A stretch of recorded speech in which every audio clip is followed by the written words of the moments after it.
Quittons le Congo. Quelle est la perception de l'albinisme en Russie, selon vous?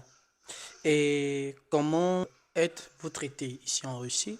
On vous prend euh, pour une personne de la race blanche ou encore une personne de la race noire? L'albinisme en Russie est un phénomène peu connu des gens parce que l'albinos en Russie, quand il se pointe quelque part, il n'est pas si différent de celui qui est là. C'est vrai que côté apparence, oui, tu constateras que celui-là est différent de moi, mais il est blanc. Raison pour laquelle l'albinos est un phénomène méconnu.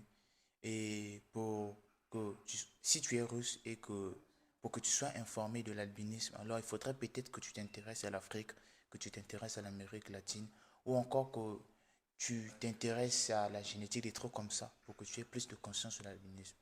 Et moi, je me souviens avoir suivi une vidéo sur l'albinisme, les Russes qui parlaient d'albinisme, et personnellement, j'ai pas vraiment aimé ce qu'ils ont dit dessus.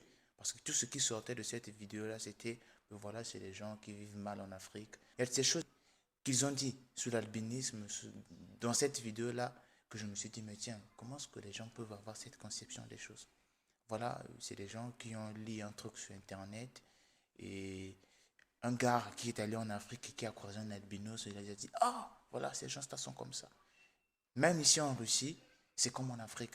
En Afrique, cela émane de la tradition, des théories sur la tradition. En Russie, c'est émane d'un fait, en journaux qu'on a lu, et puis voilà une certaine conception de l'albinisme, sans pourtant savoir ce que c'est que vraiment l'albinisme. Je pense que si Dieu fait grâce, on va peut-être essayer de s'approfondir et d'en parler même en russe prochainement.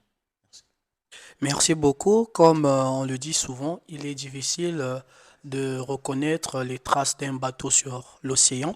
Et de ce fait, si vous voulez savoir un peu plus sur l'albinisme, il faut peut-être côtoyer les personnes souffrant de l'albinisme, soit encore continuer dans les recherches et non prendre ce que nous trouvons souvent sur Wikipédia.